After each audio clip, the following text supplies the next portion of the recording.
కేంద్రం యొక్క ఆశ్రయం అవసరం, ఆ ఆశ్రయానికి వెళ్తాడు తప్ప వేరేది కాదు. Observation. Right right thank you Baji గారు. Welcome back to again. Koteswararao గారు.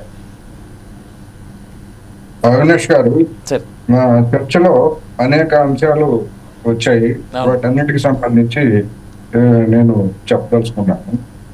ఇప్పుడు మన తెలుగుదేశం ప్రతినిధి సురేంద్ర నాయుడు గారు, అదేవిధంగా జనసేన ప్రతినిధి సుజాత గారు వీళ్ళు చెప్పిన మాటలు విన్న తర్వాత అసెంబ్లీ ఎన్నికలకు ముందు జరిగినటువంటి వివిధ ఛానల్స్ లో డిస్కషన్స్ నాకు గుర్తొచ్చాయి, నవ్వు కూడా వస్తాం.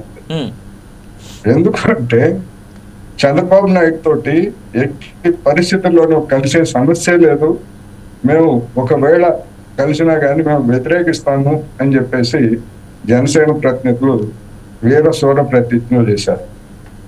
అదేవిధంగా చంద్రబాబు నాయుడుతో తెలుగుదేశం తోటి కలిసే సమస్య లేదని చెప్పేసి బీజేపీ ప్రతినిధులు కూడా చేశారు.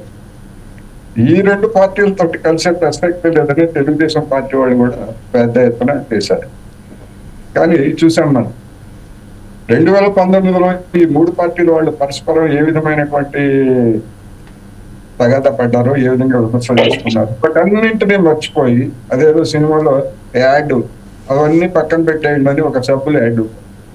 అట్లా 2024 ఎన్నికల్లో వీళ్ళందరూ కలిసిపోయినటువంటిది చూస్తే రేపు విజయసాయి రెడ్డి ఏ పార్టీలో చేస్తాడా లేదా అనేటువంటిది అది ఊహాగానమే కానీ ఈ నాయకులు చెప్పేటువంటిది అధిష్టాన వర్గాలు కానీ, ఎందుకంటే చంద్రబాబు నాయుడు గారు కూడా చాలా జాగ్రత్తగా మాట్లాడాడు. ఆయన ఏమి ఖండించలేదు, లేకపోతే మరొకటేమీ చేయలేదు. ఆయన కూడా ఆప్షన్ పెట్టుకున్నారు. నా అభిప్రాయం ప్రకారం ఆయన కూడా ఆప్షన్ పెట్టుకున్నారు. ఇంతకంటే నేను చెప్పేది ఏం లేదు ఇప్పుడు.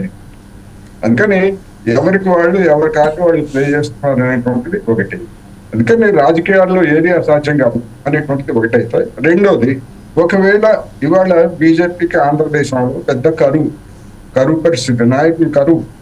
అందుకని ఈయన లాంటి డబ్బున్నటువంటి వాళ్ళు లాబీయిస్టులు లేదా ఇటువంటి వాళ్ళని కనుక చేర్చుకుంటే లబ్ధి పొందొచ్చు అని ఒకవేళ బీజేపీ కనుక అనుకున్నట్లయితే వీళ్ళ మీద ఉన్నటువంటి కేసులు, వీళ్ళ మీద ఉన్నటువంటి విమర్శలు ఇవన్నీ కూడా ఆ పార్టీకి మరింత తలనొప్పి వ్యవహారము, జనంలో మరింతగా దూరం అయ్యేటువంటి పరిస్థితి డెఫినెట్ గా వస్తుంది.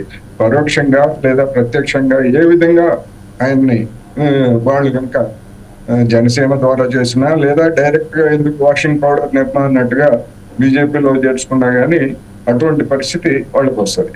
అందుకని ఇవన్నీ చూసినప్పుడు డెఫినెట్ గా విజయసాయి రెడ్డి వ్యవసాయం అంటే రేపు మాట మార్చి నేను వ్యవసాయం అన్నాను కానీ రాజకీయ వ్యవసాయం చేస్తానని చెప్పిన ఆశ్చర్యం లేదు.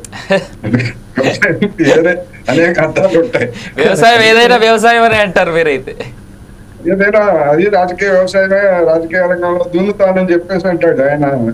అందుకని వీళ్ళకి సంబంధించి ఇప్పుడు ఒకవేళ ఏ కారణంతో అయినా కేసులు వాయిదా ఆలస్యమైనా లేకపోతే ఇంకోటైనా కానీ మొట్టమొదటి బలయ్యేది బీజేపీ. ఒకవేళ బీజేపీలో కానీ జనసేనలో కానీ వీళ్ళని కనుక చేర్చుకునేట్లయితే తెలుగుదేశం పార్టీ తోటి ఆ రెండు పార్టీలకి మరుసటి రోజు నుంచే లడాయి ప్రారంభమవుతుంది. ఎందుకంటే ఇప్పుడు సురేంద్ర నాయుడు గారు మాట్లాడిన మాటల ప్రకారం ఒకవేళ అగ్రనాయకులు చంద్రబాబు నాయుడు గారు కూడా అంగీకరించినప్పటికీ దిగువనున్నటువంటి క్యాడరు తెలుగుదేశం పార్టీ మీదనే తిరుగుబాటు చేసేటువంటి పరిస్థితి ఉంటుంది. ఎందుకంటే గ్రామాల్లో ఉన్నటువంటి పోలరైజేషన్ లేదా గ్రామాల్లో నడిపించినటువంటి చర్చలను చూసినప్పుడు ఎట్టి పరిస్థితుల్లో కానీ దిగువన ఉన్నటువంటి క్యాడర్ అంగీకరించే సంస్థ ఇప్పటికే కొన్ని చోట్ల జనసేన తెలుగుదేశం మధ్య వస్తున్నటువంటి విభేదాలని లేదా అక్కడ ఉన్నటువంటి వర్షం చూస్తున్నారు. అందుకని ఇది నిజానికి ఈయన రాజీనామా చేయకుండా ఉంటే ఆ మూడు పార్టీల నెత్తిన పాల్గొసినట్టు ఉండేవాడు. ఇప్పుడు రాజీనామా చేసి ఆ మూడు పార్టీలని కూడా జనంలో నోళ్లలో నానేట్టు చేశాడనేది మాత్రం నేను చెప్పదలుచుకున్నాను. ఎందుకంటే ఎవరికి వాళ్ళు అందరూ అనుమానిస్తున్నారు ఈయన ఏ పార్టీలో చేస్తాడు, ఏ పార్టీలో ఎట్లా చేర్చుకుంటారు, ఏ రూపంలో చేర్చుకుంటారు అనేటువంటి చర్చ జరుగుతూ ఉంది. అటువంటి చర్చ జరగాలని నేను కోరుకుంటున్నాను. ఎందుకంటే ఆ చర్చ జరిగితేనే ఇలాంటి పార్టీల బండారం వైపు కూడా జనానికి బయటపడుతుంది. ఎగ్జాక్ట్లీ లోపల దాగున్నటువంటి అసలైన విషయాలన్నీ బయటకు వచ్చేస్తాయి. వాస్తవానికి అసలైన విషయాలన్నీ కూడా బయటకు వస్తాయి.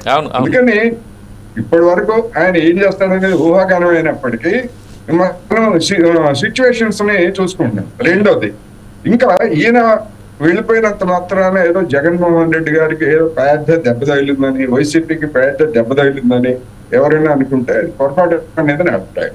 ఎందుకు అంటే కాంగ్రెస్ లో చీలిక వచ్చినప్పుడు ఇందిరాగాంధీకి వ్యతిరేకంగా ఆనాడు ఉన్నటువంటి స్టాల్ వాట్స్ గా ఉన్నటువంటి వాళ్ళు, ముదుపులుగా ఉన్నటువంటి వాళ్ళు అనేక మంది ఆమెను వదిలేసి వెళ్ళిపోయి వంటను చేసినటువంటి స్థితిలో తిరిగి ఆమె ఏ విధంగా అంటే మాస్ అప్పీల్ తోటి ఏ విధంగా దెబ్బ కొట్టారో మళ్ళీ మనం చూసాం.